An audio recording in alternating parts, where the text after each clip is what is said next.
அனைவருக்கும் வணக்கம். இன்னைக்கு நம்ம ரொம்ப முக்கியமான விஷயம்லாம் இந்த வீடியோல பேச போறோம். அதனால ஸ்கிப் பண்ணாம பாருங்க.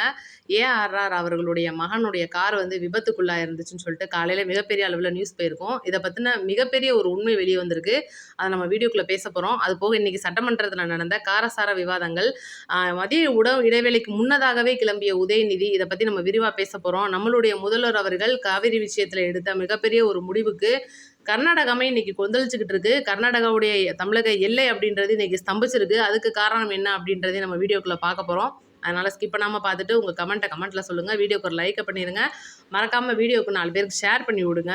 ரைட். இப்ப ஏஆர்ஆர் அவர்களுடைய ஒரு மகனான அமீன் அவர்களுடைய மிகப்பெரிய ஒரு சொகுசு வாழ்க்கை அப்படின்றது இன்னைக்கு வெளியில தெரியாமே இருந்துச்சு இவ்வளோ நாளா. நமக்கும் அதை பத்தி பெருசா ஈடுபாடு இல்ல. இன்னைக்கு ஏஆர்ஆர் அவர்களை பொறுத்த வரைக்கும் எல்லா புகழும் இறைவனுக்கே அப்படின்ற ஒரு வார்த்தை சொல்லுவாரு. ரொம்பவே நல்ல மனுஷன். அவருடைய பாட்டு எனக்கு ரொம்ப பிடிக்கும். எல்லாருக்குமே அவருடைய இசை பிடிக்கும். அது போக இந்தியர் அப்படின்ற ஒரு பெருமையை கொண்டு வந்தவர், 2 ஆஸ்கார் அவார்டு நம்ம ஊருக்கு வாங்கி கொடுத்தவர். இதெல்லாம் தாண்டி அவருடைய நல்ல மனது அப்படின்னு இருக்கா அப்படின்னு கேட்டிங்கன்னா, இன்னைக்கு நடந்த விஷயத்துல இல்ல அப்படின்னு தான் தெரிய வந்திருக்கு. என்னன்னா, அவருடைய மகன் மற்றும் அவருடைய மகனுடைய நண்பர்களான 2 பேரும் ஒரு கார்ல வந்திருக்காங்க. வந்த இடத்துல பார்த்தீங்கன்னா, ஈசிஆர் கிட்டேன்னு சொல்றாங்க. பக்கத்துல எகுத்தாப்புல வந்த ரேபிடோவுடைய கார் ஓட்டுனர், அதாவது வாடகைக்கு கார் ஓட்டுறவரு, அவருடைய காரும் வந்துட்டு இருக்கு. கார் இடிச்சு 2 பேருடைய கார் ஆக்சிடென்ட் ஆயிருது. அங்க இருக்கிற சிசிடிவியோட அடிப்படையில ஏஆர் ரகுமான் அவர்களுடைய மகன் மேல தான் தப்பு அப்படின்னு சின்ன அறிக்கை தெரிய வந்திருக்கு. இதை விட ரொம்ப முக்கியமா பார்த்தீங்கன்னா, ஏஆர்ஆருடைய மகன் மற்றும் அவருடைய நண்பர்கள் இருவருமே பயணிச்ச கார் சொகுசு காரு. அந்த காரில் அனைத்து வசதிகளும் இருக்கும். ஒரு ஆக்சிடென்ட் ஆனால் டக்குன்னு பலூன் விரிகிறதும், இன்னைக்கு ரேபிடோ ஓட்டுநருடைய கார் சும்மா நார்மலான ஒரு ஸ்விஃப்ட் டிசைர் கார் மாதிரியான ஒரு கார் அப்படின்றதும் தெரிய வந்திருக்கு. இதை தாண்டி பார்த்தீங்கன்னா, உடனடியாக அங்கே இருக்கிற மக்கள் அழைக்கப்பட்ட ஒரு விஷயம் ஆம்புலன்ஸு. அதில் பார்த்தீங்கன்னா, ஏஆர் ரகுமான் அவர்களுடைய குடும்பத்துக்கு நல்ல நவீன வசதிகளுடன் கூடிய மிகப்பெரிய ஆம்புலன்ஸும், அந்த ரேபிடோ ஓட்டுநருக்கு உடனடியான 108 ஆம்புலன்ஸும் வந்திருக்கிறது உண்மையிலே சர்ச்சையை ஏற்படுத்தியிருக்கு. யோசிச்சு பாருங்க, ஒரே இடம் ஸ்பாட்டு, அந்த ஒரே மாதிரியான ஆக்சிடென்ட் ஆகி இருவருக்குமே காயம் அந்த அளவுக்கு பெருசு கிடையாது.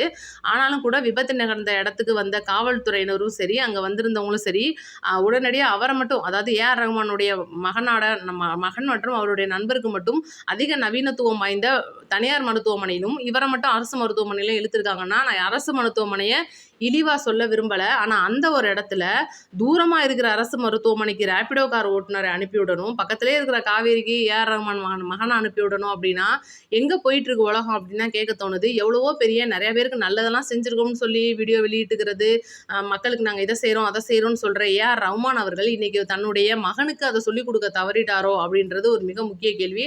அவருக்கு தமிழ் தெரியுமா, அவர் யார் என்ன ஏதுன்னு அவருடைய வரலாறு எதுவுமே நமக்கு தேவையும் கிடையாது. ஆனால் அவருடைய பையனை அவர் சரிவர வளர்த்துருக்காரா, மனிதநேயம் அப்படின்றது ஒன்று இருக்கா அப்படின்னு கேட்டிங்கன்னா பெரிய கேள்விக்குறியில் விழுகுது.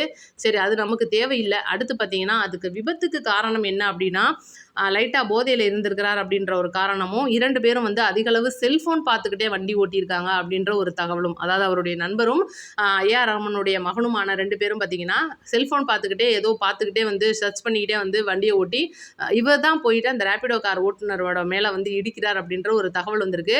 யோசிச்சு பாருங்க, இன்ன வரைக்கும் ஏஆர் ரகுமான் அந்த ரேபிடோ ஓட்டுநருக்கு ஒரு சிறு உதவி கூட பண்ணலை. யாருமே அவர் சார்பாக போய் பார்க்கல. ஒரு இவ்வளோ பெரிய விஷயம் நடந்திருக்கு அப்படின்னா, அது எந்த ஒரு விஷயமும் நடக்கலை. இன்னைக்கு நார்மலாக ஒரு கார் ஓட்டுநரோ எங்கேயோ ஒரு ஆக்சிடென்ட் நடந்துருச்சுன்னா கூட உடனடியாக அதுக்கான ஒரு ஸ்டெப் எடுப்பாங்க. ஆனால் இவ்வளோ பெரிய இடம் அப்படின்றத தாண்டி ஒரு சின்ன உதவி செய்யணும்னு கூட இன்னைக்கு ஏஆர் ரகுமான் அவர்களுடைய குடும்பத்துக்கு தோணலை அப்படின்னா, இன்னைக்கு ஏஆர் ரகுமான் நெட்டிசன்களால் வறுத்தெடுக்கப்படுகிறார் அப்படின்றது மட்டும் உண்மை. அதனால தான் அந்த ஒரு விளக்கத்தை நான் கொடுக்குறேன். ரைட்டு. இப்போ நம்மளும் காலையிலே அந்த சேனல்லையும் வருத்துட்டோம், இந்த சேனல்லையும் வருத்துட்டோம். இதை பற்றி உங்களுடைய கமெண்ட்டை சொல்லுங்கள். ஏஆர் ரகுமான் அவர்களுடைய இசை பயணத்தை தாண்டின கமெண்ட் நான் எதிர்பார்க்குறேன். ரைட். இப்போ 2வது விஷயத்துக்கு வருவோம். கர்நாடகாவில் இன்னைக்கு மிகப்பெரிய அளவில் கர்நாடகா மற்றும் தமிழக எல்லை அப்படின்றது மிகப்பெரிய அளவில் ஸ்தம்பிச்சிருக்கு. காரணம் என்ன அப்படின்னா, வாட்டாள் நாகராஜ் அவர்களுடைய கட்சியான சலுவாலி கட்சி, கர்நாடகா சலுவாலி அமைப்பான ஒரு கட்சி. இந்த கட்சி பார்த்தீங்கன்னா, அங்கே இருக்கிற முதலமைச்சர் அவர்கள் DK சிவகுமார் அவர்களுக்கு துளியும் கூட மரியாதை கொடுக்காத ஒரு கட்சி. இங்கே எப்படி சீமான் இருக்கிறாப்ல, அது மாதிரி அந்த ஊர் சீமான் வாட்டாள் நாகராஜன்றவர் அவர் மிகப்பெரிய ஜாதி அமைப்பு அப்படின்றத தாண்டி அங்கே இருக்கிற முதல்வர்களோ அமைச்சர்களோ யாரையுமே மதிக்காமல் ஒரு மண்டகனமாக திரிவாப்ல நம்ம சீமான் மாதிரின்னு வச்சுக்கோங்க. பெரிய மண்டகனம் தான் அப்படின்னு வச்சுக்கலாம். அப்படி இருக்கும்போது அவர் ஆகஸ்ட் 13ஆம் தேதி இந்த காவிரி பிரச்சனைக்காக மிகப்பெரிய அளவில் நாங்கள் பந்து நடத்த போகிறோம். கர்நாடகாலேருந்து யாருமே தமிழகத்துக்கு போகக்கூடாது, தமிழ்நாட்டிலேருந்து யாருமே கர்நாடகாக்குள்ளே வரக்கூடாது, மேகதாட்டு அணை வந்தே தீரணும், ஒரு சொட்டு தண்ணி கூட நாங்கள் தமிழ்நாட்டுக்கு தரமாட்டோம் அப்படின்னு சொல்லிட்டு மிகப்பெரிய அளவில் ஒரு போராட்டத்தை வந்து நடத்த போகிறோம்னு சொன்னார். இப்போ கொஞ்சம் ரொம்ப வந்து மிகப்பெரிய அளவில் மத்திய அரசும் வந்து இன்னைக்கு மேகதாட்டு அணையை கைவிடுறதுக்காக கர்நாடகாட்ட வந்து நமக்காக பேசியிருக்காங்க. நம்மளுடைய முதலமைச்சர் அவர்களும் வந்து கர்நாடகாவுக்கு போகிறதா இருந்தார். இதெல்லாம் தாண்டி அந்த கர்நாடகாவுடைய முதலமைச்சர் அவர்கள் டி.கே. சிவகுமார் அவர்கள் சொல்லியும் இந்த வாட்டாள் நாகராஜ் அவர்கள் கேட்காம பந்தை இன்னைக்கு நடத்துறாரு. மிகப்பெரிய அளவில் போலீஸ் குவிக்கப்பட்டிருக்காங்க அத்திப்பள்ளியில். அது போக கர்நாடகாவிலேருந்து அங்கே பயணிக்கிறவங்களும் அங்கேருந்து இங்கே பயணிக்கிறவங்களுக்குமான ஒரு மிகப்பெரிய போக்குவரத்தே ஸ்தம்பிச்சிருக்கு.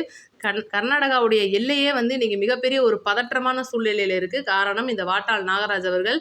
ஏன்னா இவங்க வந்து இப்போ போராடுறாங்க. நம்ம ஊர்லலாம் போராடுவாங்க, போராடிட்டு அந்த கொடி கட்டத்தை காட்டிட்டு வாழ்க ஒளிக கோஷம் போட்டுட்டு போயிடுவாங்க. ஆனால் இவங்க அப்படி கிடையாது. அங்கேருந்து கல் எறிகிறது, ஒரு கூர்மையான பொருட்களை கொண்டு தாக்கிக்கிறது, திடீர்னு பார்த்தீங்கன்னா கலவரத்தை ஏற்படுத்துறது, இதுதான் இந்த வாட்டாள் நாகராஜ் அவர்களுடைய ஒரு வேலையாக இருக்குது. இதை கண்டிப்பாக டி.கே. சிவகுமார் அவர்கள் களை எடுக்கணும்.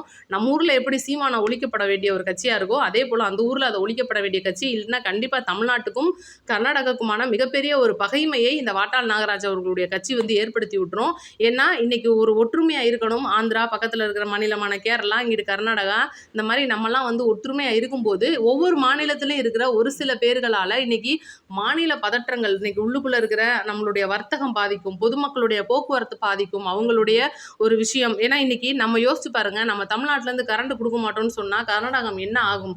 ஆனால் முதல்வர் அவர்கள் செய்யலாம் மாட்டார். அதை தாண்டி நீங்கள் எங்களுக்கு தண்ணி நிப்பாட்டும் போது நாங்கள் ஏன் உங்களுக்கு கரண்ட்டை நிப்பாட்டக்கூடாது? நாங்கள் ஒன்றும் ஜெயலலிதா அம்மா அவர்கள் இல்லையே, மின்மிகை மாநிலமாக வந்து நாங்கள் இன்னைக்கு என்ன தான் தமிழ்நாட்டில் மாற்றி வச்சுருந்தாலும் உங்களுக்கு வந்து நாங்கள் தமிழ்நாட்டில் வந்து கரண்ட் கொடுக்க மாட்டோம்னு சொன்னால் கர்நாடகாவே இருட்டா போயிடும். இதுதான் வந்து இன்றைக்கி கர்நாடகாவுடைய ஒரு நிலைமையாக இருக்குது.